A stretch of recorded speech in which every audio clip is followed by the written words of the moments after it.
Assalamualaikum warahmatullahi wabarakatuh. Perkenalkan, saya Mela Mulyani dengan nomor NIM 1908106142 dari kelas Biologi D semester 6. Nah, kali ini saya akan memaparkan hasil dari proposal skripsi saya yang berjudul Perbedaan pemahaman siswa pada mata pelajaran biologi terkait proses pembelajaran daring dan luring akibat dari pandemi di SMA Negeri 1 Babakan. Selanjutnya yaitu bab 1, yakni pendahuluan, di mana berisi latar belakang masalah, identifikasi masalah, pembatasan masalah, kemudian perumusan masalah, tujuan penelitian, pertanyaan penelitian, dan kegunaan penelitian. Yang pertama adalah latar belakang masalah terhadap penelitian kali ini, yaitu perbedaan proses pelaksanaan pembelajaran dari luring menjadi daring tentu saja membawa dampak bagi hasil pembelajaran peserta didik. Pembelajaran IPA khususnya biologi pada tingkat SMA atau MA.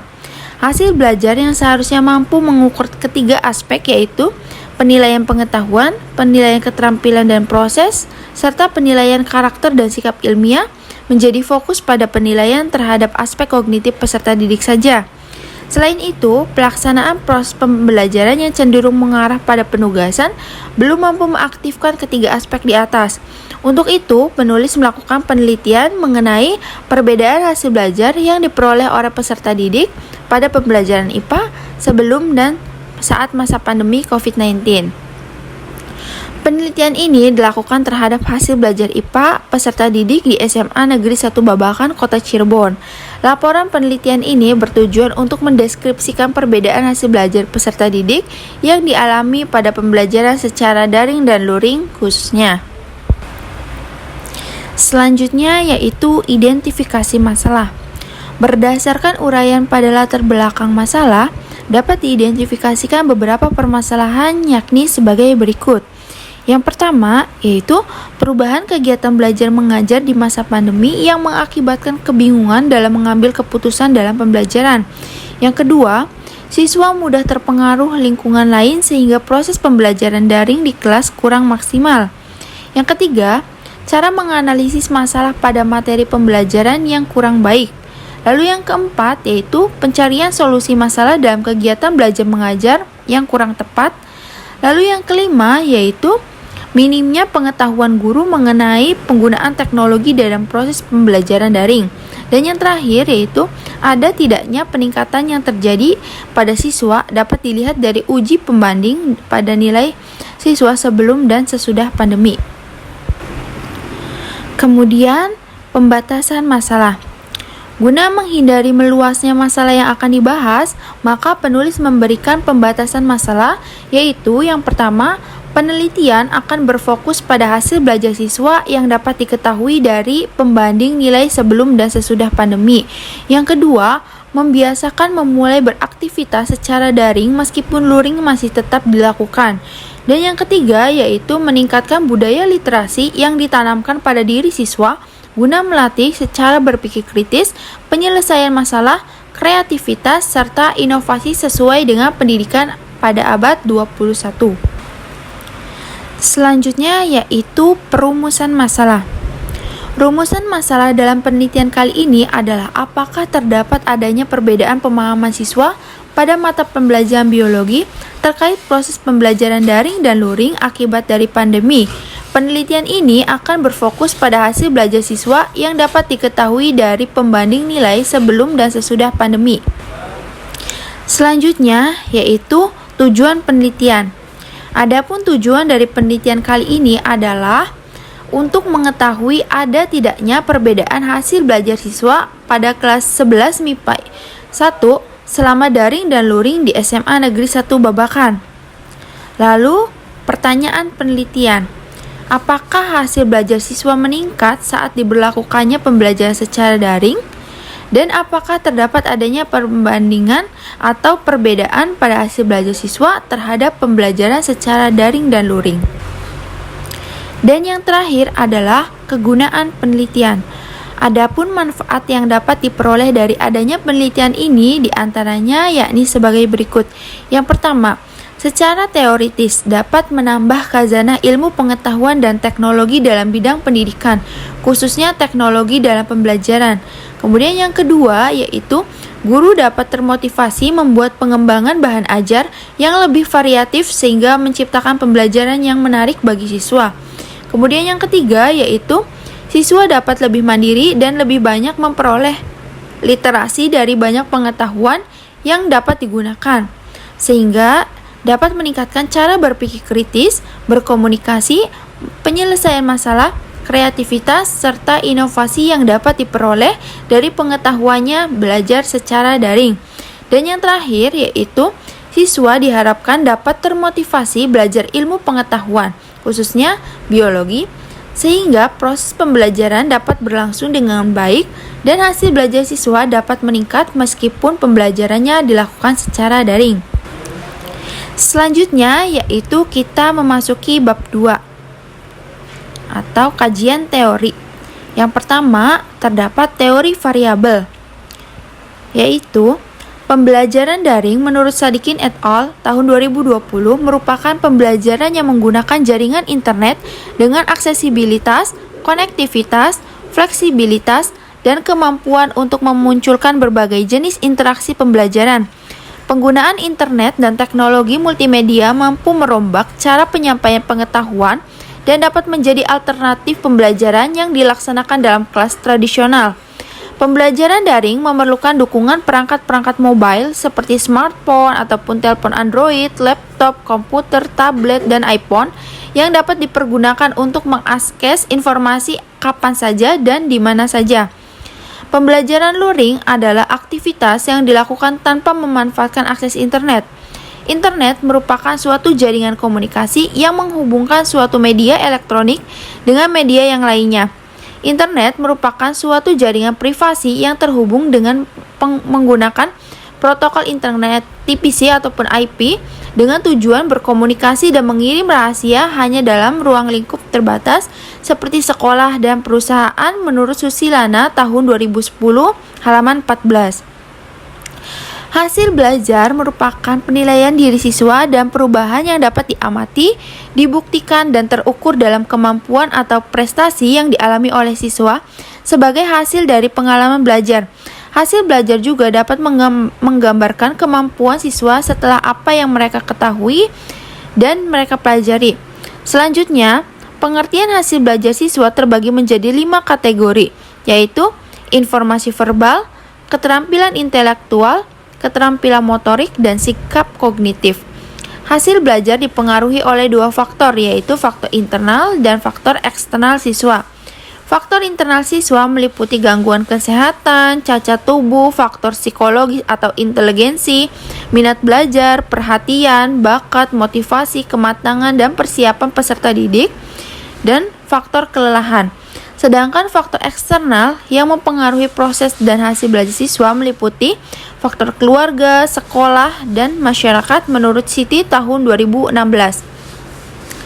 Adanya pembelajaran yang berbeda dengan biasanya, yaitu pembelajaran daring dan luring, menuntut semua pihak dari guru, orang tua, serta murid untuk saling bekerja sama.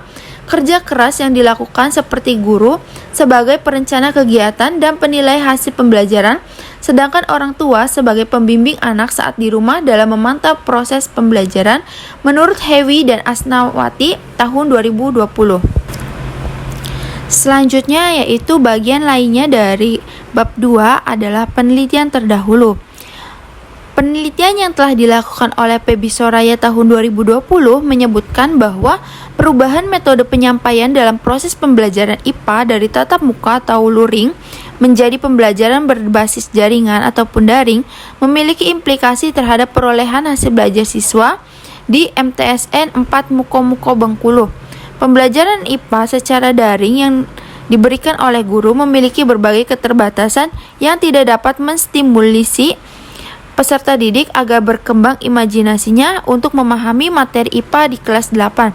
Selain itu juga ada kendala lainnya secara eksternal yang membatasi peserta didik tidak optimal dalam pembelajaran daring, seperti masalah jaringan, keterbatasan sarana dan prasarana dari orang tua, yang tentunya hal tersebut dapat menghambat dalam proses belajar mengajar. Kemudian, memasuki bagian dari kerangka pemikiran. Kemampuan berpikir analitis menurut Anderson dan Cradwell tahun 2010 bahwa kemampuan menganalisis mencakup belajar untuk menentukan potongan-potongan informasi yang relevan atau penting atau membedakan, menentukan cara-cara untuk menata potongan-potongan informasi tersebut atau mengorganisasikan dan menentukan tujuan di balik informasi itu atau mengatribusikan. Pembelajaran secara online dalam pandemi seperti saat ini memiliki potensi sebagai alternatif untuk dapat tetap dilakukan kegiatan pembelajaran, sehingga kegiatan pembelajaran secara luring digantikan atau dialihkan dalam pembelajaran secara daring. Oleh karena itu, antusiasme para peserta didik menjadi berkurang. Diakibatnya berbagai faktor yang melandasi hal itu terjadi. Oleh karena itu, peneliti akan melakukan penelitian terkait hasil belajar siswa, yakni pada saat pembelajaran secara daring dan luring di SMA Negeri 1 Babakan. Selanjutnya, adapun hipotesis teoritik dalam penelitian kali ini. Hipotesis teoritik dalam penelitian kali ini adalah terdapat adanya perbandingan hasil belajar siswa selama daring dan luring di kelas 11 MIPA 1 SMA Negeri 1 Babakan. Selanjutnya, kita memasuki bagian bab 3, yakni metodologi penelitian. Yang pertama yaitu tempat dan waktu penelitian. Penelitian ini dilaksanakan di SMA Negeri 1 Babakan, tepatnya di Jalan Pangeran Sutajaya nomor 4, Kecamatan Babakan, Kabupaten Cirebon, kode pos 45191, Jawa Barat, Indonesia. Penelitian ini dilakukan dengan menggunakan sampel kelas 11 MIPA 1, yakni dengan menganalisis nilai hasil belajar siswa sebelum dan sesudah pandemi. Waktu penelitiannya yaitu dilakukan selama 1-3 hari dengan menggunakan metode observasi secara langsung, yakni pada hari Rabu tanggal 1 Juni 2022 di sekolah SMAN Negeri 1 Babakan.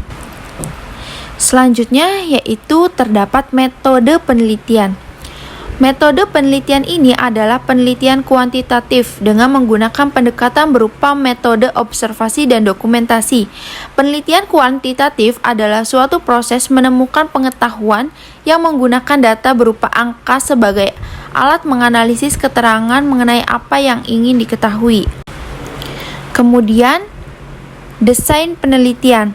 Desain penelitian yang digunakan dalam penelitian ini adalah penelitian komparatif atau comparative design, yaitu metode komparatif yang bertujuan untuk membandingkan keberadaan suatu variabel atau lebih pada dua atau lebih sampel yang berbeda atau pada waktu yang berbeda menurut Sugiono tahun 2010. Penelitian ini untuk mengetahui pengaruh dengan menggunakan dua variabel hasil belajar, yakni selama sebelum pandemi atau luring dan sesudah pandemi atau daring. Data tersebut kemudian akan diolah kembali dan akan dijelaskan secara sistematis dari proses pengumpulan data awal hingga akhir berdasarkan berbagai informasi dan fakta yang ditemukan dari penelitian. Selanjutnya yaitu data penelitian. Yang pertama yaitu populasi pada penelitian ini adalah seluruh siswa kelas 11 jurusan MIPA di SMA Negeri 1 Babakan, yaitu khususnya 11 MIPA 1 sampai 11 MIPA 4 yang berjumlah sebanyak 144 siswa dengan jumlah siswa laki-laki sebanyak 46 dan siswa perempuan sebanyak 98. Yang kedua yaitu sampel. Pengambilan sampel dengan teknik sampling. Teknik sampling yang digunakan adalah sampling kuota, yaitu teknik untuk menentukan sampel dari populasi yang mempunyai ciri-ciri tertentu sampai jumlah kuota yang diinginkan menurut Surjaweni tahun 2020. Kelas yang digunakan dalam penelitian ini yaitu kelas 11 MIPA 1 sebanyak satu kelas yang terdiri dari 10 siswa laki-laki dan 26 siswa perempuan. Dan yang ketiga yaitu sumber data. Sumber data yang diperoleh oleh peneliti diantaranya data primer, yakni data utama yang diperoleh dari penelitiannya itu berupa hasil belajar siswa selama sebelum pandemi atau luring dan sesudah pandemi ataupun daring. Selanjutnya yaitu teknik pengumpulan data. Terdapat dua metode. Yang pertama ada metode observasi dan yang kedua ada dokumentasi. Lalu selanjutnya yaitu instrumen penelitian. Peneliti menggunakan satu instrumen, yaitu menggunakan metode observasi dan wawancara terkait hasil belajar siswa sebelum dan sesudah pandemi. Karena variabel prestasi sudah diukur dengan nilai hasil belajar, alat ukur yang digunakan dalam penelitian ini berupa nilai hasil belajar siswa yang nantinya akan dibandingkan terkait pemahaman siswa pada saat pembelajaran secara daring dan luring di kelas 11 MIPA 1 di SMA Negeri 1 Babakan tahun ajaran 2020-2021. Selanjutnya yaitu operasional variabel penelitian. Yang pertama, variabel bebasnya yaitu hasil belajar siswa dalam pembelajaran daring, kita logokan sebagai X. Kemudian yang kedua, variabel terikatnya yaitu hasil belajar siswa dalam pembelajaran secara luring, kita variabelkan sebagai Y. Selanjutnya yaitu teknik analisis data. Nah, analisis data pada penelitian kali ini yaitu menggunakan dua uji. Yang pertama ada uji analisis prasyarat yang meliputi uji normalitas dan uji homogenitas.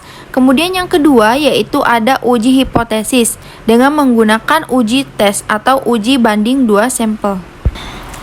Dan yang terakhir yaitu hipotesis statistik. Adapun hipotesis dari penelitian kali ini yaitu H1 diterima karena terdapat adanya perbandingan hasil belajar siswa selama daring dan luring, sedangkan H0 ditolak karena tidak terdapat adanya perbandingan hasil belajar siswa selama daring dan luring. Sekian yang dapat saya sampaikan, kurang dan kurangnya mohon maaf. Terima kasih atas perhatiannya. Wabillahi taufiq wal hidayah. Wassalamualaikum warahmatullahi wabarakatuh.